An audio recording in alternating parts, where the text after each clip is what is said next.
una zona de promesa. Continuamos aquí en Sintonía Política. Escuchábamos a Mercedes Sosa en la semana en que también cumplió años nuestra querida negra Sosa. Y bueno, y envuelta, digamos, en una polémica, esta semana también se restituyó el nombre de Mercedes Sosa a la Radio Nacional de Tucumán, que el gobierno de Mauricio Macri había sacado insólitamente o no tan insólitamente, de acuerdo como uno lo quiera ver. Pero bueno, se hizo justicia, se restituyó el nombre de esta gran cantora argentina y del pueblo latinoamericano a la Radio Nacional de Tucumán. Bueno, y ahora estamos en momentos del editorial de Pablo Boni, así que te escuchamos. Efectivamente, como decíamos al principio, esta semana ha sido una semana muy importante, muy sensible para los argentinos. Justamente la semana en que celebramos el Día de la Independencia, el 9 de julio.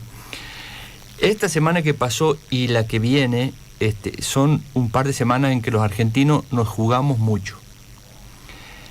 Estamos en medio de un profundo esfuerzo por parte del gobierno, de los gobiernos, incluso los provinciales, de los municipios y del pueblo argentino, un profundo esfuerzo, decía, por frenar este avance fuerte que está teniendo la pandemia del coronavirus en la Argentina. Un esfuerzo por evitar que el AMBA, la área metropolitana, ciudad y provincia de Buenos Aires, la curva siga creciendo y ponga en riesgo el sistema de salud, pero también, y a esto hay que prestarle atención porque es una novedad, en que el coronavirus vuelva a convertirse en una amenaza para el interior de la Argentina. Veníamos diciendo que estaba focalizada en ciudad y provincia, sigue focalizado ahí, pero empieza a verse como una amenaza hacia distintas provincias del interior, por ejemplo Jujuy, que ha tenido un crecimiento fuerte, y otras provincias. Entonces es muy especial lo que pase en este periodo, en esta semana, para el futuro sanitario, digamos, de la población. En este contexto de esta semana tan particular, quería comentar qué ha hecho el gobierno o los gobiernos por un lado y qué ha hecho las fuerzas políticas de la oposición y los medios de comunicación. Por el lado del gobierno, de los gobiernos, y en esto incluyo el gobierno de la Ciudad de Buenos Aires, lo que ha hecho Alberto Fernández, encabezado por Alberto Fernández, ha rectificado una política sanitaria y ha impuesto, digamos, una etapa más estricta de cuarentena en los lugares donde la pandemia está creciendo, que es la ciudad y la provincia de Buenos Aires. Eso ha sido un esfuerzo político, ese es un esfuerzo que lo está haciendo. Yo quiero dejar claro esto, en mi opinión, la gran mayoría del pueblo argentino está haciendo este esfuerzo, con conciencia, con seriedad, con responsabilidad. La gran mayoría, la inmensa mayoría. Pero además de eso, el gobierno lanzó y sigue lanzando medidas económicas y sociales paliativas, sabemos que son paliativas, que no son de solución de los problemas, económicas y sociales, decía, que son inéditas. No hay otro país en Latinoamérica, y hay muy pocos en el mundo, muy pocos, y son todos grandes países desarrollados, los que han tomado el tipo de medidas económicas y sociales que ha tomado el gobierno de Alberto. Siempre serán paliativas, nunca alcanzarán para resolver semejante crisis económica mundial que está siendo producida por la pandemia. Pero ahora acaba de reafirmar que va a haber una tercera cuota del IFE, Ingreso Familiar de Emergencia. Por tercera vez, ya se ha confirmado para todo el país, van a volver a tener acceso a este ingreso que no existe en otro país de América Latina, no existe. Pero además se ha anunciado, y esto no lo dan mucho los medios, una enorme moratoria, una moratoria para todos, de todos los sistemas impositivos, que está dirigido a todas las personas y a todas las empresas, comercios, y que abarca prácticamente todos los impuestos. Es decir, el gobierno de Alberto Fernández, al final siempre son los gobiernos populares los que bajan los impuestos y nunca los gobiernos neoliberales, que son los que se quejan.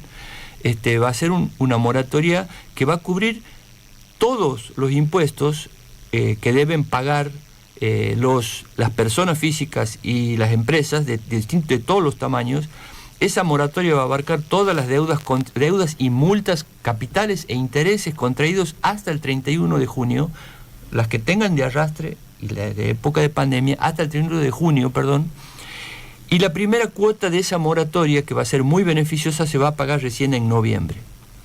Esta es una medida que significa un gran esfuerzo para el Estado argentino.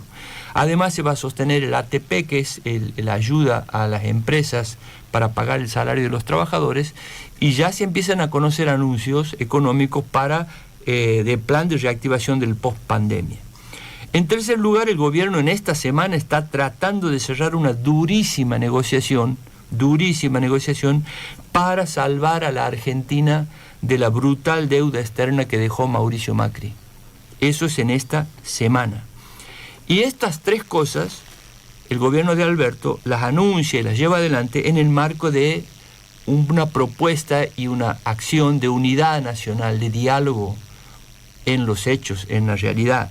En el acto en el discurso del 9 de julio participaron, dando una demostración de esta política de unidad y de diálogo, todos los gobernadores, a través de los gobernadores, todos los gobernadores del país y todos los intendentes, pero además prácticamente todos los sectores del empresariado nacional, grande, pequeño, industrial, agrario, y los sectores de los trabajadores sindicalizados, por supuesto. Es decir, el gobierno apela a la unidad y apela al diálogo en los hechos y en la práctica en un momento tan crítico como el que vivimos. Por otro lado, ¿qué es lo que hizo la oposición? El macrismo como fuerza política, el macrismo como representante político de los sectores económicos, de los grandes grupos económicos, y que hoy en la Argentina, ¿qué está representando? Está representando a la derecha e incluso a la ultraderecha, porque los sectores golpistas, los sectores más antidemocráticos también se están expresando a través del macrismo. El macrismo como fuerza política y los grandes medios de comunicación y sus periodistas como los instrumentadores, actuando en conjunto, han esta semana, a mi criterio, habilitado una especie de nueva etapa en su plan de acción, digamos. Opino que, en primer lugar, le han declarado la guerra abiertamente al gobierno de Alberto Fernández. La derecha política, que es el macrismo, apuesta claramente a destruir el diálogo, apuesta a romper, apuesta a desarmar el plan sanitario de Alberto Fernández, por eso promueve medidas y movilizaciones anti-cuarentena, negando la pandemia, negando el efecto del virus, negando el peligro, negando el riesgo, y también apuesta a boicotear la recuperación nacional post-pandemia, por eso también apuesta a que fracasen las negociaciones por la deuda externa. Es decir, la derecha Mauricio Macri y la derecha argentina, la derecha política, respaldada o a través de ellos, con los medios de comunicación, con los grandes medios de comunicación y sus periodistas, apuestan ya al fracaso del gobierno de Alberto Fernández. Pero no solo eso, sino que desataron, y lo sensible de esta semana, desataron ya un momento de odio y de violencia en Argentina. Muy rápidamente, como decía Ignacio, a 7 meses del gobierno, en medio de una pandemia nacional, en medio de esta angustia, en medio de esta situación tan difícil, donde hay todos los días centenares y miles de nuevos contagiados en la Argentina y decenas de fallecidos, lamentablemente. Mientras esto también ocurre en el mundo, han desatado una etapa de violencia y de odio. Violencia mediática a través de los periodistas, con sus mensajes, con sus comunicaciones, con sus discursos, con sus mentiras. Violencia política a través de un documento que sacaron y que fue para muchos una especie de corte con la convivencia democrática, intentando a horas de haberse producido, de culpar al gobierno y a Cristina de un crimen ocurrido, de un crimen que después se esclareció en horas se esclareció, Pero también violencia física, como vimos en las movilizaciones del 9 de julio, violencia física, agresión contra periodistas juntamente. Periodistas y medios de comunicación contra el móvil de C5N. Y yo quiero aquí remarcar una cosa que creo que tenemos que tener en cuenta cuando hablamos del tema del odio. El odio tiene dos componentes, el odio político tiene dos componentes, no tiene uno solo. Tiene uno que es histórico, del que todos hablan y todos hablamos, que es el viejo odio de la oligarquía y de las élites argentinas hacia los pobres, hacia los derechos de los pobres, hacia los trabajadores. Es el clásico gorilismo, es el clásico antiperonismo, ese odio que tiene connotaciones de racismo, pero que es un odio ideológico, que es un odio de clase. No es un odio solamente político por nomenclatura, digamos. No odiaron a Menem, no odian a Schiaretti, ahora vamos a hablar con el flaco Vicente, no odian a Schiaretti aparentemente, el país más gorila lo vota. Odian a ese peronismo que reivindica lo popular, que reivindica la esencia del peronismo, que fue, por eso odian a Cristina, por eso odiaron a Néstor, por eso odiaron a Evita, por eso odian a Perón. Pero además de ese componente histórico, hay un componente moderno, hay un componente muy actual y muy en desarrollo que hay que tener en cuenta, que es el odio y la mentira. El odio y la mentira son dos elementos que forman parte de una gran estrategia global, de la estrategia global que se aplicó fuertemente en Latinoamérica, pero en el resto del mundo también, que es la estrategia que arman los países dominantes, especialmente Estados Unidos, y todas sus usinas, sus laboratorios propagandísticos, ideológicos, los grandes medios de comunicación, que lo van refinando, que lo van estudiando, que utilizan las redes, que utilizan la psicología, que utilizan los medios de comunicación. El odio y la mentira son componentes muy modernos de una estrategia global de dominación y de manipulación. Cuando hablábamos de que el neoliberalismo ataca la subjetividad de las personas, bueno, el odio y las mentiras son sus dos grandes instrumentos. Después materializan eso a través de ¿qué? De la acción del Poder Judicial o de la acción de los servicios de inteligencia o de las fuerzas de seguridad cuando las controlan. Pero el odio y las mentiras son sus instrumentos. Y podemos dar dos ejemplos clarísimos, dos víctimas o dos hechos. Uno es Lula, gran ejemplo. Lula encarcelado y proscripto. Lograron proscribir electoralmente en plena etapa democrática latinoamericana a un presidente, a un candidato a presidente que antes había sido presidente. Y lo encarcelaron. Una parte de la población la manipularon con el odio de clase característico que también existirá en Brasil contra un candidato obrero, contra un candidato popular. Pero otra parte la manipularon con la mentira de la falsa corrupción. Una mentira creada sobre una causa creada sobre una mentira de un departamento que nunca compró Lula, bueno, toda una mentira.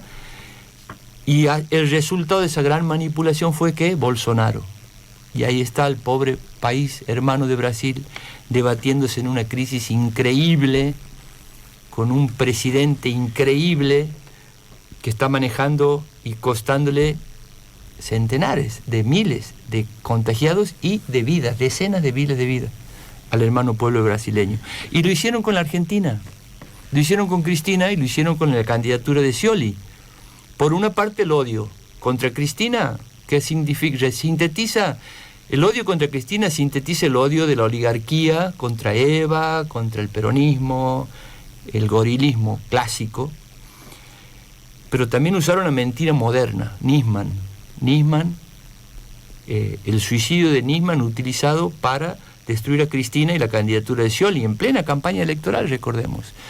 Y tomemos otro ejemplo más, porque nos llevarían varios programas a hablar de todo lo que hicieron. La acusación de que el candidato de la provincia de Buenos Aires, Aníbal Fernández, era autor de 3 crímenes, triple crimen que nunca se comprobó, que por supuesto se comprobó que era falso todo. ¿Cuál fue el resultado? Macri. El resultado fue Macri. El odio y la mentira, el resultado fue Macri, y con Macri los 150.000 millones de dólares de deuda externa que le quedaron a Argentina. Entonces, es tiempo para estar muy atentos. Se abren momentos muy particulares, muy difíciles para la Argentina. Nuestro pueblo, nuestra clase media, nuestros periodistas, tenemos que estar muy atentos, con opiniones, con diversidad, con pluralidad, con críticas, pero sin mentiras, sin violencia, sin odio, porque en esta semana, porque en estos meses, porque en estos años los argentinos nos jugamos mucho.